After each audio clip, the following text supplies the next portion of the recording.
अस्सलाम वालेकुम dear friends. आज हम सिविल सर्वेंट्स एक्ट 1973 का section 11 that deals to termination of a service ये पढ़ेंगे।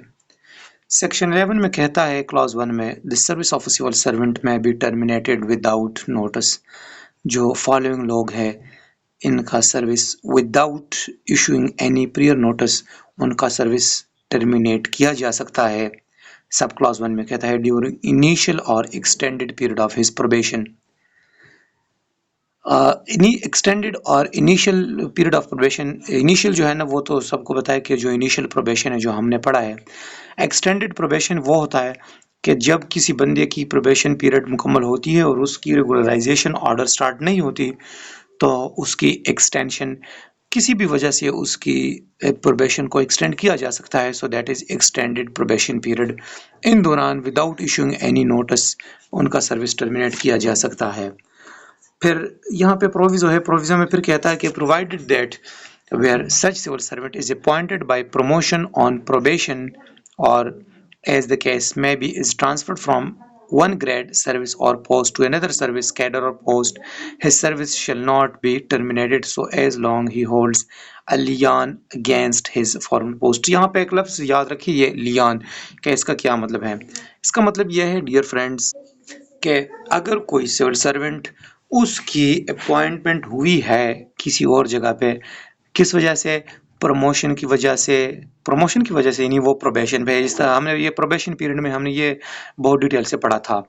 कि किसी भी प्रमोशन की वजह से या ट्रांसफ़र की वजह से वो प्रोबेशन में है, किसी वन ग्रेड से अनदर ग्रेड या किसी अदर सर्विस ग्रुप से किसी और सर्विस ग्रुप में उसकी प्रमोशन हुई है या ट्रांसफ़र हुई है और वो उसी वजह से प्रोबेशन पे है। So his service shall not be terminated, उसकी सर्विस टर्मिनेट नहीं की जाएगी as long as he holds a lien against. Lien का मतलब यह है कि उस बंदे के पास यानी उस सिविल सर्वेंट के पास वो राइट होता है कि वो उसको क्लेम करे अपनी जो प्रीवियस पोस्ट है, जो लोअर पोस्ट है या इसका जो प्रीवियस पोस्ट है उसको क्लेम कर सकता है। तो इस दौरान अगर उसके पास ये लियान होता है यानी उसके पास एक राइट होता है अगेंस्ट हिज फॉर्मर पोस्ट, यहाँ पे लिखा है, तो फिर उसको टर्मिनेट नहीं किया जा सकता but he shall be reverted to his former service cadre और पोस्ट एज द केस में भी। उसको तो टर्मिनेट नहीं किया जा सकता लेकिन उसको जो उसका लोअर पोस्ट था या फॉर्मर पोस्ट था वो चाहे इस करंट पोस्ट का इक्विवेलेंट हो या उससे लोअर पोस्ट हो तो उसको रिवर्ट बैक किया जा सकता है, यानी वो अपने पिछले जो फॉर्मर पोस्ट है उस पर जा सकता है, उसका टर्मिनेशन नहीं हो सकता। फिर इसका सब क्लॉज 2 में फिर यह कहता है कि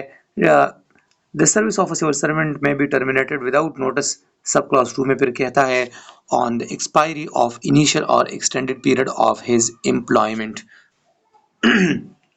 इसका मतलब यह है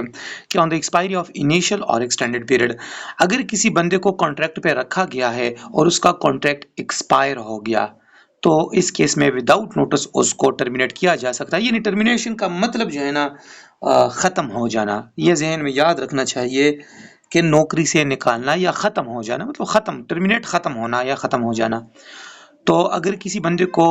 कॉन्ट्रैक्ट पे रखा गया है according to sub clause 2 of clause 1 तो कॉन्ट्रैक्ट खत्म होने पे उसको टर्मिनेट किया जा सकता है विदाउट इशूइंग एनी नोटिस और extended period of his employment. अगर या उसका जो कॉन्ट्रैक्ट पीरियड है, एम्प्लॉयमेंट पीरियड है, उसको एक्सटेंड किया गया और वो एक्सटेंडेड पीरियड भी ख़त्म हो गया, वो भी एक्सपायर हुआ, तो इस केस में भी उसको टर्मिनेट किया जा सकता है without any notice. Sub clause 3 में फिर यहाँ पे कहता है कि if the appointment is made on ad hoc terminable on the appointment of a person on the recommendation of the selection authority। यहाँ पे देखे selection authority का जिक्र है, ये जहन में याद रखें, मैं एक्सप्लेन करता हूँ। on the appointment of a such person, यहाँ पे सब क्लॉज 3 में कहता है कि if the appointment is made on ad hoc, अगर कोई बंदा ad hoc बेस पे उसकी अपॉइंटमेंट हुई है तो उसकी जो अपॉइंटमेंट अथॉरिटी है, सिलेक्शन अथॉरिटी उसकी है, तो उसकी रिकमेंडेशन पे उसको टर्मिनेट किया जा सकता है, ना कि किसी कोई और पर्सन। जो सिलेक्शन अथॉरिटी है या उससे अपर रैंक वाला वो एड हॉक बेस पे भर्ती होने वाले को टर्मिनेट कर सकते हैं, ना कि जो उससे लोअर रैंक का बंदा हो, सिलेक्शन अथॉरिटी से लोअर रैंक का बंदा उसको टर्मिनेट नहीं कर सकता। क्लॉज 2 में फिर यहाँ पे कहता है where on the abolition of a post or reduction in the number of posts in a cadre or service, the service of a civil servant are required to be terminated. The person whose service are terminated shall ordinarily be one who is the most junior in such cadre or service. सब clause 2 में फिर clause 2 में फिर यहाँ पे कहता है कि अगर कोई पोस्ट एबॉलिश हो गया तो उनमें से सबसे जो जूनियर है उसको टर्मिनेट किया जा सकता है या कुछ पोस्ट है, फॉर एग्जांपल 10 पोस्ट है, 10 पोस्ट में फॉर एग्जांपल कुछ पोस्ट 2-3 या फॉर एग्जांपल एक पोस्ट जो है ना वो एबॉलिश हो गया और यहाँ पे 9 छोड़ दिए गए, 9 पोस्ट, तो उनमें से अभी कौन टर्मिनेट होगा। यहाँ पे फिर कंट्रोवर्सी बनती है कि अभी टर्मिनेशन किसकी होगी। तो यहाँ पे क्लॉज 2 में फिर यह कहता है कि जो the most junior civil servant होगा तो फिर उसको टर्मिनेट किया जाएगा, या अगर कोई सीट है, कोई पोस्ट है, वो एक पोस्ट है फॉर एग्जांपल वो एबॉलिश हो गया, सीनियरिटी में वहाँ पे कुछ 2-3-4 लोग हैं, तो सबसे जो जूनियर सिविल सर्वेंट है उसको टर्मिनेट किया जाएगा on the basis of the evolution of a post और reduction in number of post. मैंने रिडक्शन की भी बात की कि अगर फॉर एग्जांपल 10, 11, 12 या 10 पोस्ट है या 5 पोस्ट है उनमें रिडक्शन की गई, 5 से फॉर एग्जांपल 3-4 पे ले आए, तो उनमें से सबसे जो मोस्ट जूनियर है तो उसकी टर्मिनेशन होगी, या कोई पोस्ट एबॉलिश हो गया तो उसमें सबसे जूनियर जो है ना उसकी टर्मिनेशन होगी। क्लॉज 3 में फिर यहाँ पर कहता है notwithstanding the provisions of subsection 1 but subject to the provision of subsection 2। यहाँ पे देखिए, यहाँ पे कहता है कि notwithstanding the provisions of subsection 1, यानी जो subsection 1 है उसको superiority हासिल है, उसकी तो टर्मिनेशन उसी ही तरह होगी जिस तरह बयान की गई है। लेकिन फिर यहाँ पे कहता है कि but subject to the provisions of subsection 2। Subsection 2 में फिर यहाँ पे अगर हम देखें कि ऑन द, देखिए मैं हाईलाइट कर दूं, यहाँ पे फिर कहता है कि where on the evolution of post और reduction in the number of post, ये जो हमने पढ़ा कि इस केस में सबसेक्शन 2 के इस केस में अगर the service of a civil servant in temporary employment, अगर कोई सिविल सर्वेंट टेम्परेरी बेस पे वो एम्प्लॉय है और अपॉइंटेड एडहॉक या एडहॉक बेस पे उसकी अपॉइंटमेंट है, इस केस में जो हमने हाईलाइट किया है, फिर इस केस में shall be liable to terminate on 14 days notice, उसको 14 दिन का नोटिस दिया जाएगा, उसको directly without issuing any notice उसको टर्मिनेट नहीं किया जा सकता। देखिए इसको मैं फिर से समझा दूं, not with standing the provision of sub section 1, जो सब सेक्शन 1 में जो टर्मिनेशन की तरीक़ेकार बताई गई है तो वो उसको सुपीरियॉरिटी हासिल है नहीं, यानी वो तो उसी तरह ही होगी। लेकिन फिर बात रही यहाँ पे सब सेक्शन 2 की, तो सब सेक्शन 2 में जो हमने हाईलाइट किया है यहाँ पे जो कहता है कि where on the abolition of post और रिडक्शन, ये बात जो हमने कही, तो इसमें कहता है कि अगर इस केस में कोई civil servant, the service of civil servant in temporary employment, अगर वो टेम्परेरी एम्प्लॉय है और अपॉइंटेड एडहॉक या एडहॉक पे एम्प्लॉय है, shall be liable to termination on 14 days, तो उसको 14 दिन का नोटिस दिया जाएगा। फिर यहाँ पे 11A में फिर कहता है कि absorption of a civil servant rendered surplus, absorption of a civil servant under rendered surplus. अच्छा, यहाँ पे कहता है कि notwithstanding anything content in this act, इसका मतलब यह है, इस फिक्र का मतलब क्या, इसको सुपीरियॉरिटी हासिल है। अगर इस केस में कोई और भी लॉ है तो उस लॉ को,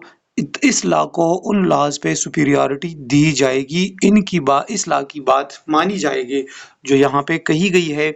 as compare to other law. अगर कोई लेबर लॉ वगैरह है तो इसको सुपीरियॉरिटी दी जाएगी। यहाँ पे फिर कहता है द रूल्स, एग्रीमेंट, कॉन्ट्रैक्ट और the terms and conditions of a civil service of a civil servant who is rendered to surplus, अगर कोई सिविल सर्वेंट वो सरप्लस हो गए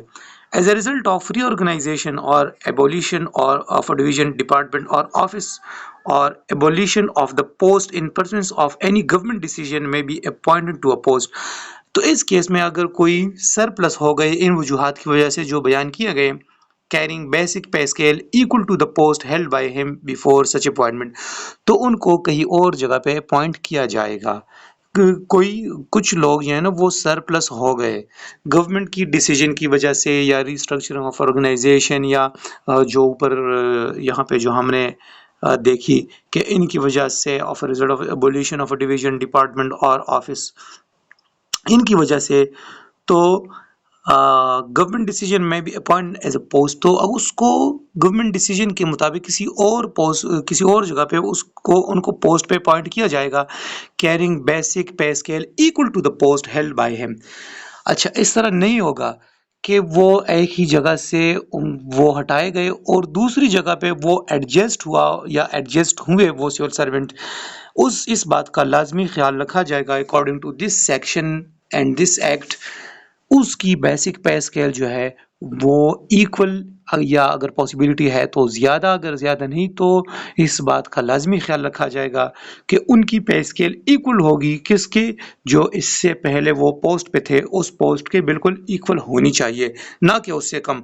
अगर पॉसिबिलिटी है तो उससे ज़्यादा हो भी सकती है लेकिन उससे कम नहीं। If he possesses the qualification and fulfils other conditions applicable to that post, अगर वो उस पोस्ट के लिए जिस पे अभी उसकी अपॉइंटमेंट होगी, जो फ्रेश जो एबोल्यूशन के बाद जिस पोस्ट पे उसकी एडजस्टमेंट होगी, तो अगर वो जो पोजेस